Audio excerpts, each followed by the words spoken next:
Beautiful. Thank you. It's lovely to get such a full introduction and a little terrifying. One thing I'm not going to be doing today is reading about the South. In my 6th novel, I wrote only about New York City. It was a new experience for me and a terrifying one. I knew when I first started writing about New York, because my last couple of novels set in the South also included little New York sections. I knew as soon as I started writing about New York that I was going to leave town, because that's what you have to do when you start writing about a place. I'm writing a little bit about Indiana, where Notre Dame is now, so I think I see retirement on the horizon. I'm just going to find a place for this water. Thanks. So I'm going to read from my latest novel, The Powers, which is set in New York City in 1941, which, for those of you who are baseball fans, is the year of Joe DiMaggio's famous hitting streak. He hit in 56 games straight. It's a feat that has never been equaled or surpassed. And it is also the year, most of you will know, when the United States was trying to decide whether to get into war in Europe. The year just before Pearl Harbor. And this book actually ends with Pearl Harbor and its aftermath.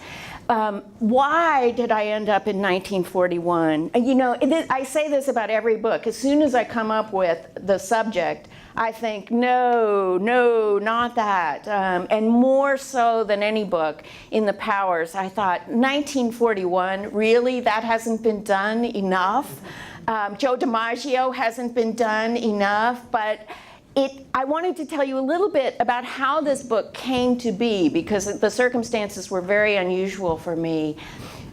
After 9/11, both my sons, who had been in New York when 9/11 happened, came home to kind of recover from the trauma of that experience. One of them had actually watched the towers come down and had walked across the Brooklyn Bridge. And so the two of them were in our house Thanksgiving, and they began to talk about war because it was very apparent that the United States was going to be going to war. It wasn't clear yet that it was going to be Iraq. It wasn't clear yet whether the draft would be reinstated, but they were both draft age, and what they were discussing was how they felt about war. We had raised our sons in a little Catholic worker community, and Catholic workers are famous for being pacifists. I will admit, right this moment, that I've never had the courage to be a pacifist. I think it takes extraordinary people to make the statement that no war ever. And my sons were very ambivalent about the whole question of war.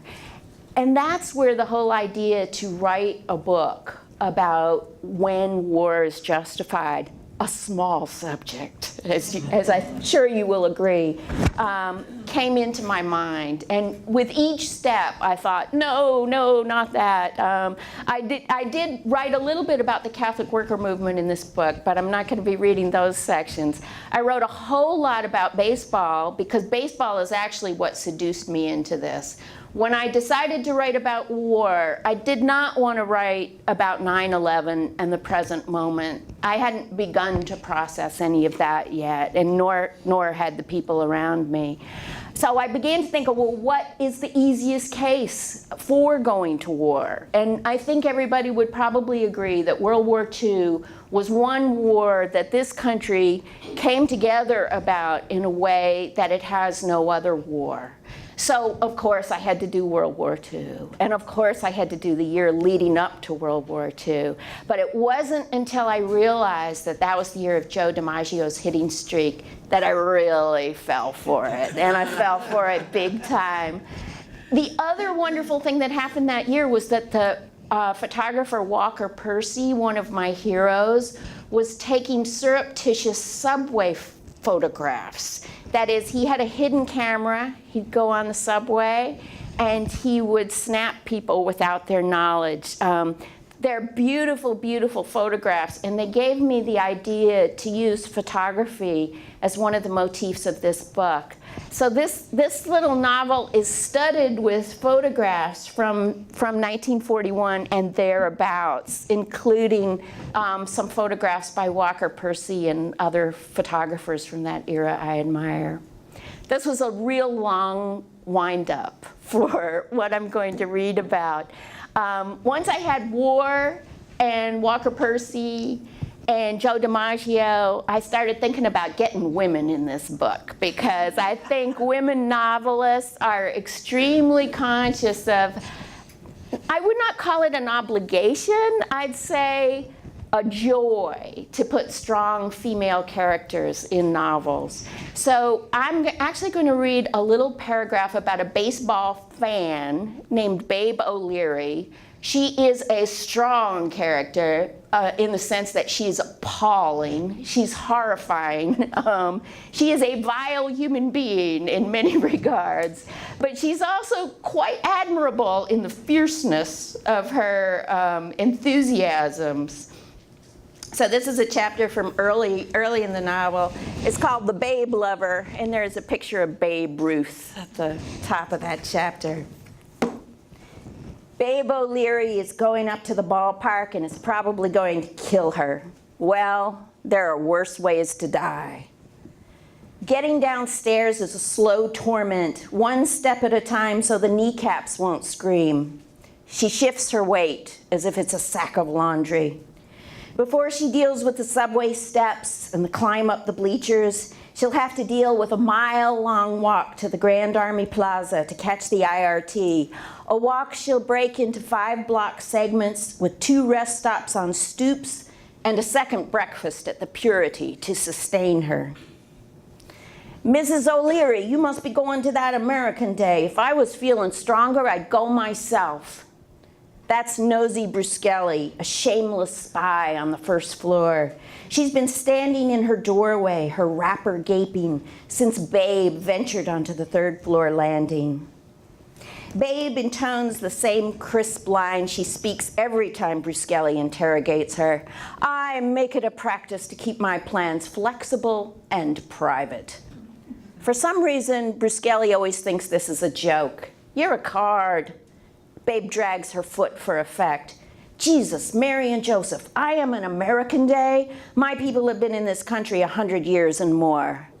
This is gross exaggeration. Her mother was pregnant on the journey over, but called for under the circumstances. Well, we're all Americans, just like LaGuardia says, and we'll beat the crap out of anybody says different. Bruscelli beams a pleasant, confused smile, and with a little wave, pulls her wrapper tight before she disappears. Beat the crap. It is humiliating to live among such coarse people, but Babe has no one but herself to blame for the apartment. She was a younger woman with better knees when she rented it, and Bruscelli was not then in residence. The deal she made with her only son after his wife killed herself was this.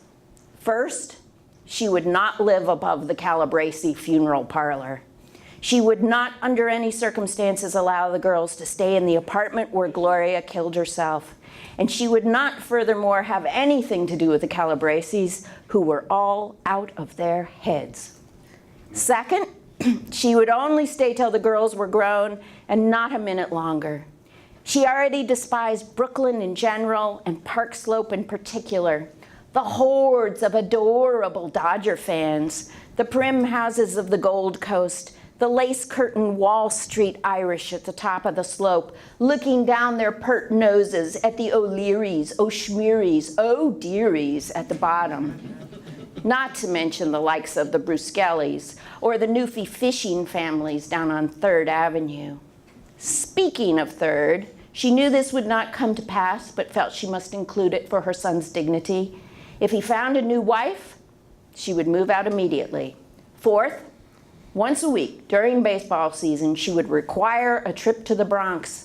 She was willing to sit in the bleachers, as always, but Mickey had to know that the money would come out of the household budget and that it was not an indulgence. It was a necessity. Mickey, Poor, dear, mush-faced Mickey agreed to all the terms as pleasantly as Bruschelli might have, as if pleasantness were appropriate when his histrionic wife had just hanged herself in front of the girls. No wonder he was so pleasant. It worked out just fine for Mickey. It was only a bad bargain for her. Back then, she didn't have a clue what the journey to the stadium would cost her. The subway's still a nickel, but the stairs are worth a decade of her life, so once a week has become once a month. She picks her games carefully. Ordinarily, she wouldn't consider a crowded Sunday, but on I Am an American Day, she calculates that the fair weather fans will be going to Central Park to see Eddie Cantor and Bill Robinson for free. Let 'em. DiMaggio needs her more in Yankee Stadium than LaGuardia needs her in Central Park. Joe's just starting to hit again, and even though today they're playing the lowly Browns, he could get rattled. DiMaggio needs her because she has a special gift that soothes a ball player and allows him to go about his business. It's not as if the boys see her out there in the bleachers or exchange a word with her. She's never been a clinging, autograph-hounding kind of fan. She'd die before she'd wave a lace hanky at them the way other women do. No, she makes a brainwave connection. She shows up at the stadium and the Yankees win. Over the past 10 years, which is as long as she's been keeping statistics on this phenomenon, the Yankees have won 51 of the 61 games Babe O'Leary has graced with her presence, which makes her winning percentage 836. Even if you take into account how carefully she picks the games, even if you take into account the Yanks' winning records, even if you take into account the home park advantage, it's a record that points to, if she does say so herself, unusual powers. Mrs. O'Leary. She returns Raymond Connolly's nod and hello. He's a handsome young fella, super of a big building up on the park, and he's handsomer still in his slate gray suit, his shoulders wide as a door frame. His girls played with Mickey's girls when they were all younger. There they are with their mother, trailing their father half a block, wobbling home from Mass on their high heels. How's that neighbor of yours holding up? Mrs. Bruschelli? She's the very same busybody she was yesterday, Ray. You didn't hear then. Her nephew was picked up last night at El Morocco. All anybody talked about at St. Saviour's this morning. Who'd he murder? Whom, I should say. They rounded up all the busboys who didn't have papers, which was pretty much all the busboys. 3 from the parish. Stupid wops. Babe draws herself up.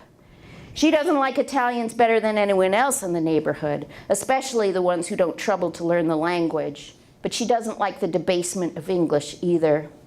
It's hard to say whether she objects to stupid or wops more. The 2 words are forbidden at her table, but only Agnes remembers, which is why Agnes is going to college and her sisters are going to be file clerks all their lives. First, she gives Ray a hard stare, and then she gives him a little squeeze to the forearm so he knows she forgives him his manner of speaking. She moves along with a pleasant smile for Mrs. Connolly, God help her, and the girls who are catching up. So that's why Bruschelli went on about being an American. Does the woman even have papers herself? Who knows what Italian spies Bruschelli could be hiding in her dim little hovel? Ironic that Babe is on her way to see the Dago. She was not inclined to like DiMaggio in the beginning, not because of his nationality, she's bigger than that, but because he was so sullen, so full of himself, or so she thought. Now she understands that he's just sufficiently full of himself to ask for more money, God bless him. And he's not as cold as people say. He's shy because he grew up speaking 2 languages, who wouldn't be confused, and because every time he opens his mouth, those teeth loom. She's a sucker for homely fellows. Dorothy Kilgallen can say till the cows come home that DiMaggio is handsome, but she, Babe, knows a looker, and Joe DiMaggio is no looker. He's the proud, quiet type, which is what Albert was and what Mickey is, the type who requires a forceful woman. She's seen Mrs. DiMaggio at the ballpark, a cheap blonde siren, showgirl. A Midwesterner, they say. There's something about the cruel set of her scarlet lips that makes it clear poor Joe's fallen under a spell. The marriage won't last. She'd stake her powers of prediction on that. Mickey fell for the same opposites attract with Gloria, when what he needed was a good Irish girl with a sense of humor, a firm grasp of grammar, and a head for bookkeeping. Someone who, as her husband lost job after job, would take a firm stand and send him back out the door to find another. Instead, Mickey picked himself a tragic, keening Italian who shouldn't have borne one child, much less 5. Mickey's never admitted it, but Babe is absolutely certain that Gloria was pregnant when she died. That was when her daughter-in-law carried on the most in pregnancy, and then after the deliveries. She stayed in her nightgown all day, had her mother deliver meals from downstairs, sent her babies out to the greengrocer's. She wanted Mickey to go into the undertaking business with her father, as if that was a calling you could just fall into. And when he wouldn't, she hanged herself. The bitch. Babe retracts the word, even though she's not actually spoken it. It's a coarse word that doesn't pass her lips, or rarely, in any case. 5 blocks. Here's the first resting place, a good broad stoop on which a large woman in her 60s can sit for a moment without looking common. It's never crossed her mind before, but her journey to Yankee Stadium is something like the Stations of the Cross. It's a ritual she's always considered another opportunity for the pious to weep and moan and congratulate themselves. She arrives at the stadium 45 minutes before game time, according to plan. It's taken her 3 hours to traverse Brooklyn, Manhattan, where she changes trains, and the Bronx. If she were perfectly honest about it, she'd admit that second breakfast takes up a good chunk of time. The descent from the L is the hardest part of her journey, but the smell of sauerkrauts in the air and the hawkers below on 161st distract her hip, her knee, her shoulder. This is a glorious Sunday. This is her morning mass, her Broadway musical, her I Am an American Day. She makes steady time along River Avenue where they're selling flags on sticks by the handful. The I Am an American banners are everywhere. In the bars across the street, men are pouring back patriotic pints. They'll be weepy in time for the national anthem. She stands in line for a seat. It's nothing like the old days when the wooden bleachers stretched out across the outfield, but she'll still be perched in center left, where she has a good view of DiMaggio's profile when he's in the outfield, and a chance of seeing a homer whiz by when he's at bat. Hello, babe. Tom. She's been going to the same box office window for 18 years, since the week the stadium opened. Who's scoring today? My sources tell me it's Daniel's turn. Tom winks, and she winks back. Beautiful day for a ball game. The beauty of their exchange is its economy. Her gestures, too, are economical as she backtracks around the ballpark toward the bleacher entrance. She crooks an elbow, ready to push past out-of-towners. Her shoes linger on the concrete, sticky with spilled ginger ale, and burp as she releases them. She's tempted by a bag of peanuts, but indulges, as always, in a program instead. They're already admitting the bleacher bums. She bypasses the line, ready to invoke the privilege of age if anybody so much as looks at her funny. She knows every usher this end of the park. Nick, a hairy gnome who guards the portal, tips his cap to her, and she tips her own black boater in turn. She must descend another short flight of steps. Offer it up, the nuns would say. Offer it up for the poor, suffering souls in purgatory. She'd like to offer the Sisters of St. Joseph up. She proceeds around the field and then up to her seat with her shoulders throbbing. As she hauls herself up, row by row, lopsided and limping, Middle-aged men slide across to give her a hand, but she wields her pocketbook as weapon and waves them off with a scowl. The pocketbook is nearly empty. It contains 1 ruby lipstick, 1 Subway token, 1 smuggled box of Cracker Jacks that must last her 9 innings, 1 pencil to score the game, 1 foot up the steps, then the other, breathe. It's a glorious May day, fair and cool, and she draws her spring coat around her as she makes her slow ascent. She always sits low enough so she won't collapse en route, high enough to ensure that no one with a small child will try to keep her company. She can bear any insult but a toddler.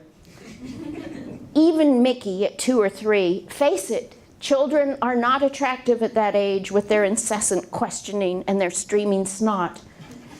Mickey was 5 and a perfect gentleman when she took him to his first game in Hilltop Park, back when the Yankees were the Highlanders. 2 more rows. She takes a deep, dignified breath. The trip up here will be to stop thinking of the toilet and her rumbling stomach. No turning back once she's settled.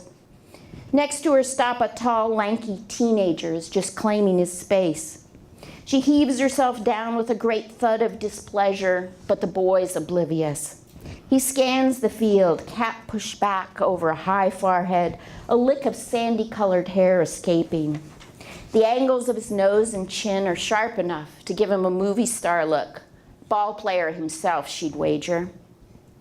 She sees with alarm that they are setting up a pre-game I Am an American ceremony. LaGuardia and FDR, the warmongers, are whipping people up, though, of course, there's nothing else America can do now but go to battle Hitler. That ridiculous mustachioed man. She has a sudden vision of his little shriveled penis. Sometimes she has visions of the Yankees as naked men too, though of course they are not shriveled, just the opposite. They are alarmingly robust. Would Albert be horrified? She thinks not. He was a playful man in bed and he liked to prance in the nude himself. She sighs loudly, and in response, some knucklehead comes to the microphone to remind the fans how blessed they are to be Americans. To break the monotony of his speech, she pictures him without his pants, too. She feels her young neighbor's eye on her and senses he would like to strike up a conversation. Just let him try. I don't think DiMaggio's heart is in it, the young man says, and she makes a point of not answering. He's right, though. The rest of the Yanks and Marshall line up, at least make a show of patriotic sentiment, but DiMaggio stares at the ground, wincing as a soprano breaks into, I am an American. Finally, the Yankees are allowed to take the field. Gomez is pitching, which is a big reason she's deigned to come to a Sunday game. Lefty's days are numbered, and his last few innings have been disasters, but he always puts on a show, win or lose. And she's figured out another thing. When Gomez pitches, DiMaggio hits. Gomez is aging well. Irish and Spanish, an excellent, if explosive combination of genes. And he's hurling them hard today. She feels the boy lean forward. Put it in there, Lefty.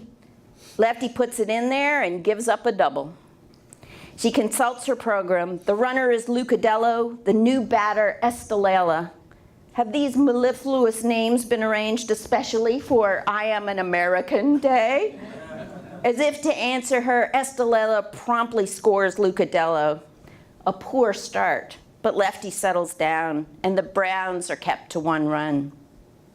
The boy turns to her as the Yanks head for the dugout. Without the least encouragement, he says, I wish McCarthy wouldn't bench Rizzuto. That's who I came to see. Babe cannot resist. Whom? Actually, if I'm not mistaken, it's who, predicate nominative. Babe gives him a withering stare. She cannot, for the life of her, remember what a predicate nominative is. Though surely the nuns beat it into her. That is who, he adds helpfully, the way you might say, this is he. Her cheeks flare. Could he possibly be right? It wouldn't be the first time her grammar school education let her grammar down. I see you're getting a good education, she sniffs. Christian brothers? Jesuits. Regis? Xavier. She feels some measure of superiority again. Mickey was a member of the first graduating class at Regis, which even then was establishing itself as the best high school in the city.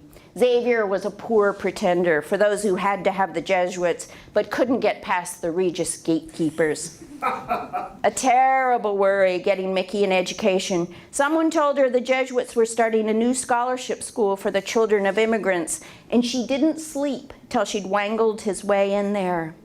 Mickey was not, strictly speaking, the child of immigrants. She and Albert were both born on these shores, but he was one smart whip of a lad. And nothing she wouldn't do for him. After Albert died, she found a sales clerk job at a tiny hosiery store on Broadway.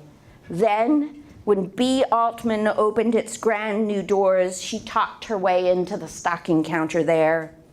Her paycheck might have been puny, but Mickey would get an education, and she would be the best-dressed woman in Spuyten Duyvil, even when she became portly. From the matrons of Park Avenue, she learned which hat draws the eye up. If a woman is going to get fat, she might as well do it in style. And Mickey was proud of her, even when she was scrubbing the priest's toilets her Monday off to pay his tuition. The Jesuits saw that he went to Manhattan College, where they were able to coax a baseball scholarship for their star pitcher.